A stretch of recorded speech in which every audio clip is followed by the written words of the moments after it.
okay, we're just going to do like an awkward pause here for a minute and sit with what's happening for a moment and like get some perspective because we're often so quick to speak and to just like let the moment overtake us versus taking a moment to like reframe, reset, and then approach in a way that feels more appropriate for the situations. Welcome back to Just 15 Minutes, the space where leaders share the real practices that keep them steady under pressure. My name is Eric Bamier, and today I'm joined by Greg Lord, the CEO of Dealroom. Eric, so good to see you. Thank you for having me. Good to see you again, Greg. I remember when we worked together, you helped me to see clearly in a moment where I was dealing with a lot of anxiety and a lot of angst. I was in a position where I was really frustrated and upset with something that was happening in the company. And you gave me the advice of being able to pull back to see the bigger picture, to see the context of what was happening. And in that moment, I remember my shoulders dropping. I was like, I was so tense. I was like up here. I was just so angry. And you helped me to settle. And so I'd like to ask you about times in your life where you felt that, where you felt that moment where you couldn't see the forest through the trees, where there was something that you're really fixated and focused on. And but then what helped you to zoom out and see that? It's a great point. And honestly, to be honest with you, I feel that way every day. I feel that way every day. And I think that's a very human experience. I talk a lot with my wife and friends and family that for me right now, I'm at this stage of life where there's like forces coming from all sides. I have three young children, which are, very needy and like need a lot of time and effort. I have aging parents and aging in-laws. I have a very demanding job. We also try to maintain a healthy marriage and a healthy friend community in our town, and it's so hard, right? There's so much coming from all sides and all perspectives that you can kind of just like get caught in the craziness and the stress of the day to day. And I'm by no means perfect or good at this, but I try as best I can in those situations to just like take a breath and pause and try to pull back. And there can be situations that can be like triggering, right? So, like, I commute into the city 3 days a week and I'll come home after a stressful day in the office and a stressful train ride and I'll walk in the door. And sometimes it's just chaos, right? And like the initial reaction is, I just want to yell and like, cut it out and stop that. And like that's not fair to my kids. Like they're right, they're just having a kid moment. And so like needing to like pause and like see the bigger picture and honestly just appreciate, right? That Mm, this is like happy stress and happy craziness. And that reframing for me really actually helps a lot from a personal perspective, like with my family. And it's the same work, right? Like work at a B2B SaaS business. It's pretty fast. It's intense. And that can bring a lot of pressure. And, a big part of my job is just like dealing with people, right? The internal team, our customers, et cetera. And so in those situations, like you mentioned, from our experience in the past, you can kind of just get like wrapped up in the intensity of the moment or the frustration of the situation. And so again, I'm not perfect at it, but trying to like recognize that in the moment, take a breath, step back and see the bigger picture. And one of the things that I've really tried to embrace, probably more so at work than at home, is, and I've like named it and normalized it, is the awkward pause. mm. And I'll name it to like make it less awkward for other people. But it's like, okay, we're just going to do like an awkward pause here for a minute and sit with what's happening for a moment and like get some perspective because we're often so quick to speak and to just like let the moment overtake us versus taking a moment to like reframe, reset, and then approach in a way that feels more appropriate for the situation. So again, by no means am I perfect, but just given kind of stage of life and a lot of stuff going on, it's something that I try my best to be aware of and navigate in those type of situations. The awareness part of this, being able to say in that moment, do I want to continue down this path? Do I want to continue to allow the chaos to drag me along? Or do I want to stay steady in this moment and allow the chaos to be around me and hold myself in this? And that may come with an awkward pause. It could come with a breath. It could come with a dropping of the shoulders. Anything that brings us back into the present moment to hopefully stop us from time traveling It's true, and the other thing that I think has been really, I think, like, interesting and eye-opening for me as a parent is I spend so much time trying to impart wisdom on my children and help mold them into these amazing, humans. And oftentimes I find myself needing to like take my own advice, right? It's Mm, something that I'll often say to my kids. They'll be they'll get in a play yard fight with friends, or like there's some drama with friend, whatever it is.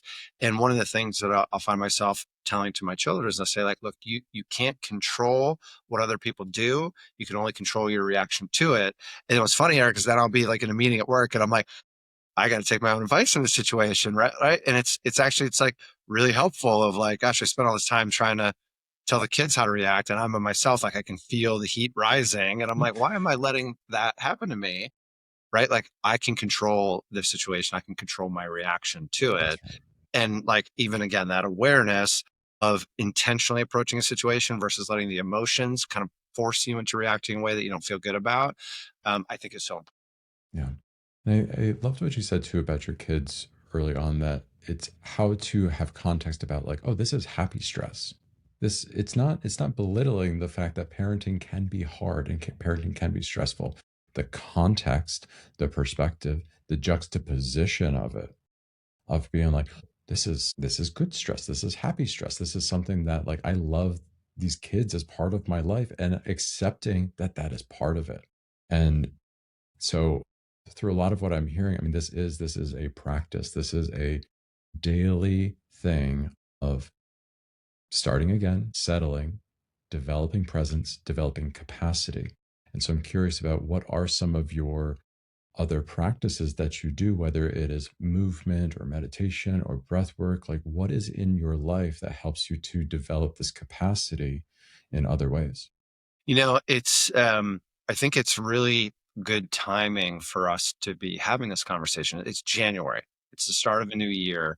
And I am like generally not a big like, resolutions person, New Year's resolutions person. But 2025 was like really stressful, and most of it being positive, but like I took on expanded responsibilities at work. We had some health issues with aging parents, and just like the reality of like three kids, right? It was just like a lot, like a lot. And I fell out of practice on some of the things that I had found worked really well for me in the past, and just with like the busyness of life. And two specifically, one is doing meditation. I used to have a daily meditation practice every single morning. And just with the busyness of trying to get kids ready and get out the door and catch a train, that has like fallen off last year. And I can feel it actually. So there's three. That's the first.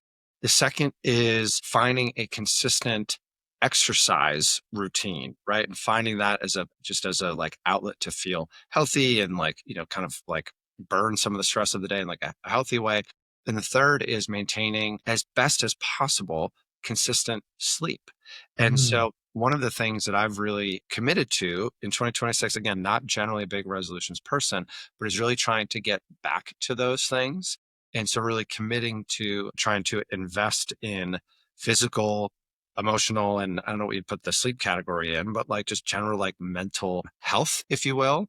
yes. And it's early days, but like so far so good in terms of feeling better. And I just think when you're like, depleted and scattered, it's really hard to put yourself in a position where you can be aware and present and intentional about how you're going to react in a situation. And so that's something I've really decided is something that I'm going to really commit to, and hope this is actually a great conversation because there's some accountability here where I'm saying it out loud, put it out there, but really, really trying to stick to it because it was something that I did consistently for a long time, and I felt the negative impact as I kind of fell away from some of those things. And so I'm really like excited to kind of recommit to some of those things because they have really helped me in the past, and I know are going to be key for me moving forward as well. Yeah.